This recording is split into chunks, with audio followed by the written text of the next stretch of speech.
Hey guys, it's been more than 5 months since I've set this tank up. If you watched my setup video, you might remember that I went a little bit extra with it.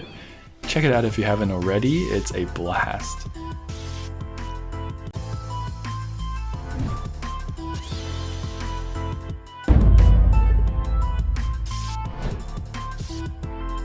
Alright, so quite a few things have changed around, as you may already know. My favorite new addition to this tank is this Bubbis right here. Wow, I couldn't have gotten a better piece. That is beautiful. Also, that bud shooting out, threatening to flower on me, what a tease, man. That's awesome. If it does flower, that would officially be the first aquatic plant to ever flower on me. Yeah, I haven't even had a flowering Anubias, ever. Speaking of Anubias, my Nana over here is doing okay. Some leaves are getting melted, but it's still growing and shooting out new leaves every other week or so. The Java moss have been betraying me. Most of the clumps started developing hair algae. I was like, hell no to that, and I pulled as much moss as it took to get rid of the algae. It's not over yet though. The algae keeps coming back and I have been vigilant in controlling it manually. Algae loves imbalances and changes in the tank, and my DIY CO2 system might have helped in that. The CO2 has run out and I've been too lazy to change it. I'm not sure if I'm going to continue pumping CO2 in this tank, as I just don't find it enjoyable. In fact, this scape has not been my favorite. I like it, don't get me wrong, but I don't think it's very true to myself and what I enjoy in the hobby. Just a feeling right now, but that's probably going to be a rescape in the future. I want to go for something even more low-tech, self-sustained, and natural. This is also why, after some deliberation, I decided to give back the 2 new Santa Maria antlers. I just didn't like that there was so much fauna in this tank. Wasn't wall-stead enough for me.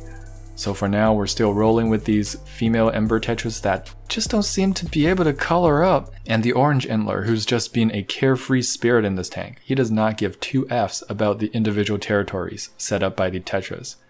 Here's the Bucephalandra red dart chilling in its corner. I think it's shot out 1 new leaf the whole time it's been here, which is actually only about a month, so that's not too bad. The trident ferns are doing a struggle, the regular Java ferns are doing just fine, and the Windows are loving the low light conditions on the bottom.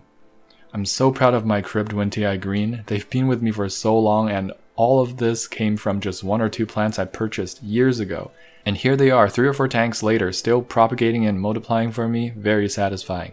They're enjoying the nutrient-rich substrate and a lowish lighting conditions. The Pro Weed had their first taste of CO2 injection and went absolutely crazy. You might have seen a video of me trimming them.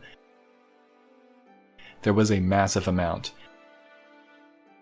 After the nice fade, the bottom does look a little yellow, but I believe they will perk right up in no time with new growth.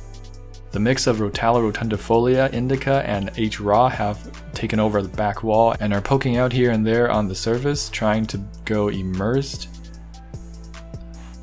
The Salvinia and Rotala indica started out competing the Hydrocotto, so I took those out for now.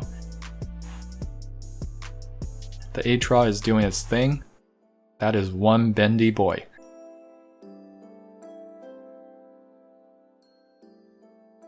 The Salvinia is absolutely loving it in there, to no one's surprise. I've been taking at least 5 plants out every week because of how fast they take over the surface.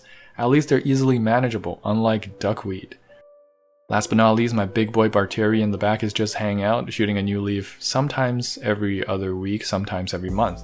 Some leaves have been trying to get used to immersed conditions, getting more and more successful.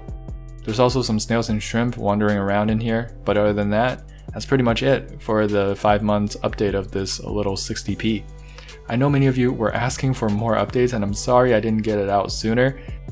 If you enjoyed this video, please give it a like and subscribe. There'll be more videos to come, and don't forget to get your hands wet.